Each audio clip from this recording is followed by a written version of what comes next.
Hello guys and welcome to a new episode of today's football show. As today we're going to talk about yesterday's Premier League and La Liga games yesterday, and today also the same thing. We're going to talk about today's Premier League games and also La Liga games. But let's start with yesterday's games.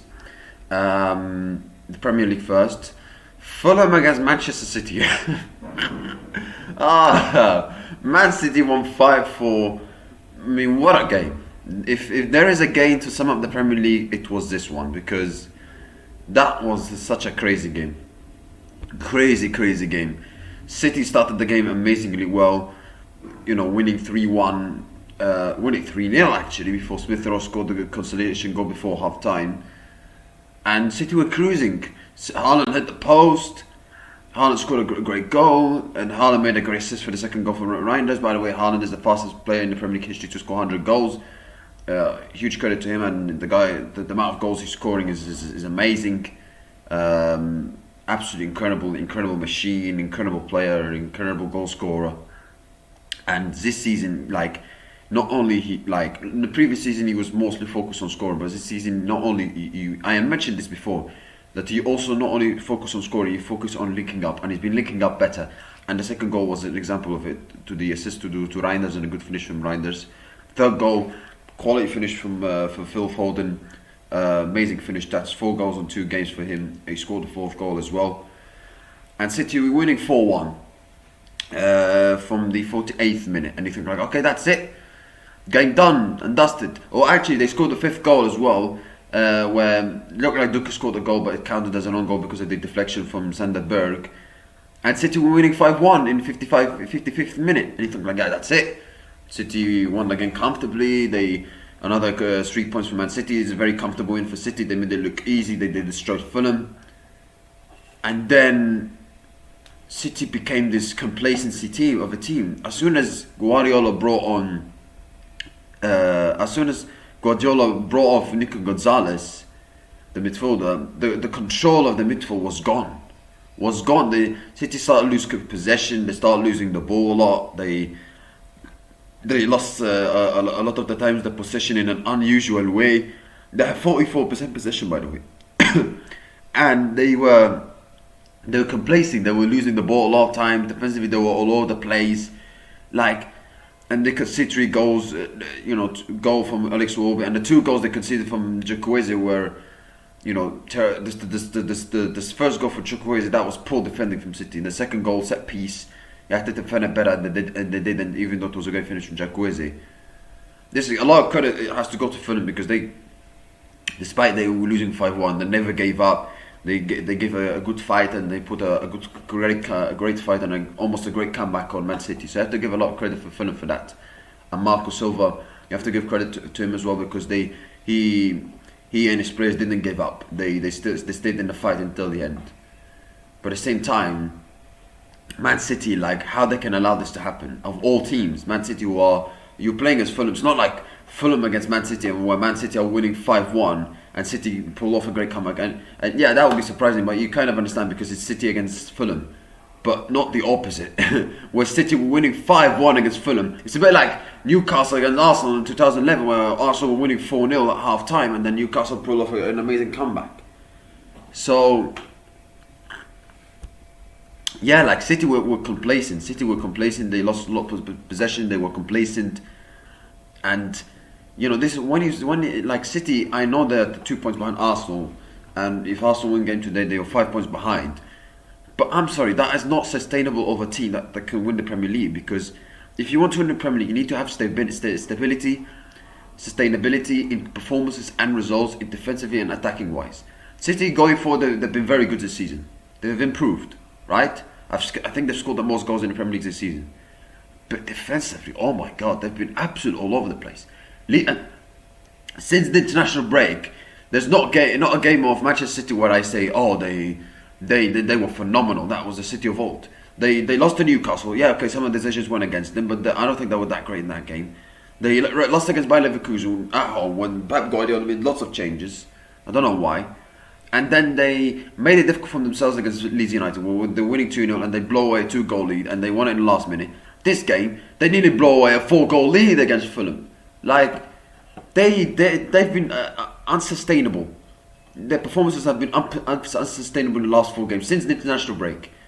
And if you want to win the Premier League, you cannot be so unsustainable like this defensively and be all over the place, and you can't.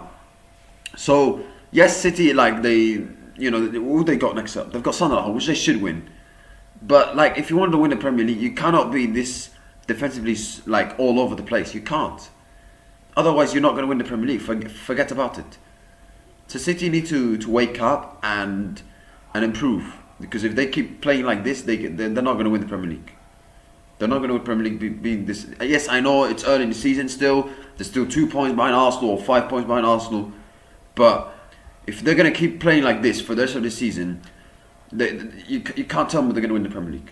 You can't. So they have to improve in performances. And yes, Guardiola was joking in the press conference saying that, I lost my hair, etc. I mean, yeah, okay. But like, if you want to Premier, you cannot play like that. You cannot. But again, this game shows why the Premier League is so unpredictable, and this is why we love the Premier League. Never assume on anything. Never assume on anything. So, yeah, what a crazy game, fantastic game, 9-goal thriller, amazing game. I really enjoyed it. Everton beat Bournemouth 1-0 thanks to a goal from Jack Grealish, the winning goal from Jack Grealish. Newcastle against Tottenham ended a 2-2 draw. By the way, Newcastle should have won that game because they absolutely dominated Tottenham. I don't know how Tottenham managed to pull off a draw that one. Except the 2 goals they scored, they did absolutely nothing for the whole game. Bruno Guimaraes with the goal for Newcastle, and then the equaliser from Christian Romero, great header, and then the penalty. I don't know how that was a penalty. I mean, people say like the VAR and the referee say, "Oh, Christian Romero dragged Dan Burn down." No, that was soft. That was soft. How can you say that was a penalty? Like, the game is gone. But Gordon scores the goal, but then justice was backfired as Christian Romero scored another equaliser, 2-2. Great goal, the second goal by the way for Christian Romero. I mean, it was an overhead kick and somehow it went in as a goal. So yeah, 2-2 draw, and Tottenham should have lost this game, but Newcastle should have won it. But and a 2-2 draw, another good game as well. La Liga, Barcelona against Atletico Madrid. Barcelona with 3-1. Atletico Madrid got the lead with Alex Pereira with the first goal. And then Barcelona responds, scoring the three goals. A goal from Rafinha, great finish from him. Then Barcelona had the penalty from Lewandowski where he skied it over the bar, missed it. But second half, then Olmo, the second goal, brilliant finish from him. The second goal giving Barcelona the lead, and the third goal was an amazing team goal, an amazing team finish from Ferran Torres to seal the deal for Barcelona in this game to win 3-1 over Atletico Madrid. I mean, I felt like Atletico Madrid started the game quite well. They were proactive in the first 20-25 minutes, and then we saw the usual Atleti for the beginning of the game where they were, let's say, defensive and pragmatic and cautious.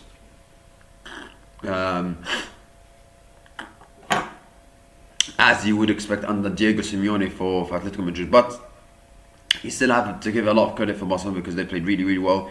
They didn't have a good start, but then after that they took control of the game. They had that possession, they had chances. Could have scored more if for the Lewandowski the penalty, and they could have scored more as well. Great finish, Rafinha again, fantastic performance from him with the goal as well. He deserves a shout for the Ballon d'Or. I mean, I feel like he in my opinion, he should have finished second in the Ballon d'Or. I felt like he was better than Lamine Yamal last season, but probably because of PR, maybe Lamine Yamal was ranked higher than Rafinha. But Rafinha, I mean, he was phenomenal last season for Barcelona, and I think he was, in my opinion, Barcelona's best player last season. Lamine Yamal was fantastic, but I think Rafinha was better, and I think he should have finished second in the Ballon d'Or, in my opinion. But great, anyway, that's a discussion for another day. Great finish for him, and he was fantastic. Ferran Torres coming off the bench, and he shines coming off the bench once again. Pedri, I mean, absolute amazing performance from him once again. Top quality performance from Pedri. Brilliant performance. Great finish from Rafinha for the first goal, but I don't know what Jan Oblak was doing for that first goal. I mean, I don't know why did he come early. But anyway, great win for Barcelona. They deserved to win. They were in control of the game for most of the game, except at the first 20-25 minutes. And it is a very important win for Barcelona as they go 4 points clear of Real Madrid, who still have to play today against Athletic Bilbao away from home. And for Atletico Madrid, yes, kind of, they're still 6 points behind, so it's not over really in terms of mathematically, but I felt like this was a missed opportunity for them to show what they're really made of. But sometimes, Atletico Madrid, when they in a very good run and they have a chance to take it, they don't always take it. And this game proved the case because they were starting the game quite well, but then after that, I felt like Barcelona were in control and Atletico Madrid were cautious. So this is something Simeone and his players needs to learn, because if Atletico want to win the title or have a proper challenge for the title until the end, because last season they were doing well until the last 2 months where they collapsed. They need to learn, to have a good start to the season, to have a good run of form and continue with it. Don't suddenly collapse, because Atletico Madrid sometimes when they're in a good position they collapse towards the end, as it happened last season. So yeah, but again, great win for Barcelona, great performance, and Hansi Flick and Rafinha after the game during the week where Hansi Flick seemed emotional. Rafinha was consoling him and saying we will improve, we will get better, etc. And he wasn't lying, because Barcelona did get better and improve in this game. And yes, Barcelona are 4 points clear in La Liga until Real Madrid played their game against Athletic Bilbao. But at the same time, Barcelona have not been that amazingly good. If you look at the Champions League, their performance has not been that good. Chelsea, they were horrendous. Club Brugge, they should have lost. PSG, they should have taken advantage of PSG's injury problems. So they can improve, even though they're doing well in La Liga. They can improve in the Champions League. So yeah.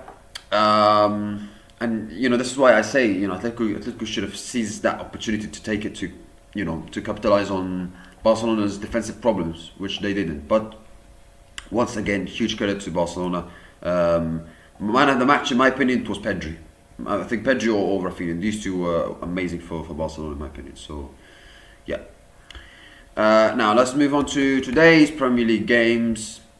Brighton against Aston Villa. Aston Villa in a very good run of form. I mean, they had a difficult start to the season, but now they're in the top four.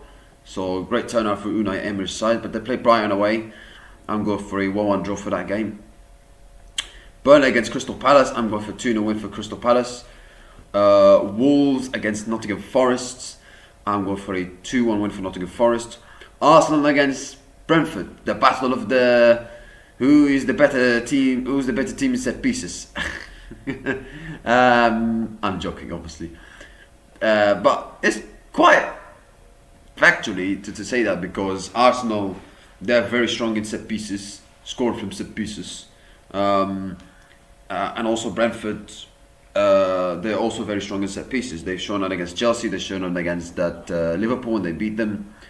They can be strong in long throws and long balls and set pieces, aggression you would expect from Brentford. So it's going to be a very interesting game between both sides, because both sides are going to try to score goals from, and it's going to be mostly reliant on set pieces. So both teams not only going to have to score from set pieces, but defend well from set pieces. So it's going to be a very, very interesting game between these two. And it's a game that Arne Slot will be very, very keen to watch it, because he's been mentioning a lot about set pieces in the press conferences, and say, oh, set pieces. Arsenal score goals from set pieces. We lost games because of set pieces. Well, there's a game for you, Arne, to watch, because that's going to be a very interesting game for you to watch. You talk a lot about set pieces, you have to watch that game, okay? But yeah, it's going to be a very interesting game. But I think Arsenal should win, so I'm going for 2-0 win for Arsenal. Leeds United against Chelsea. I'm going for a 3-1 win for Chelsea. Liverpool against Sunderland. Sunderland, they've done really well this season. However, the last game they lost. The last game they beat Bournemouth at home. They've looked very, very strong, especially at home this season. But they play away to Liverpool. Liverpool won against West Ham, but obviously not all the problems are solved at Liverpool. They still have to keep winning games. And I expect them to do that in this game. I expect them to beat Sunderland 2-1. La Liga, Athletic Bilbao against Real Madrid. A lot of pressure is on Xabi Alonso, considering the number of draws Real Madrid have had the last couple of games, losing to Liverpool as well. They're now 4 points behind Barcelona, so it's a game that Real Madrid have to bounce back, and also for Xabi Alonso, for his benefit, to remove that pressure away. So it's a very crucial game for Real Madrid, particularly for Xabi Alonso. My score prediction: I'm going for a 1-0 win for Real Madrid. That's it, guys. Thank you. I wish you have a nice day. See you next time, and goodbye.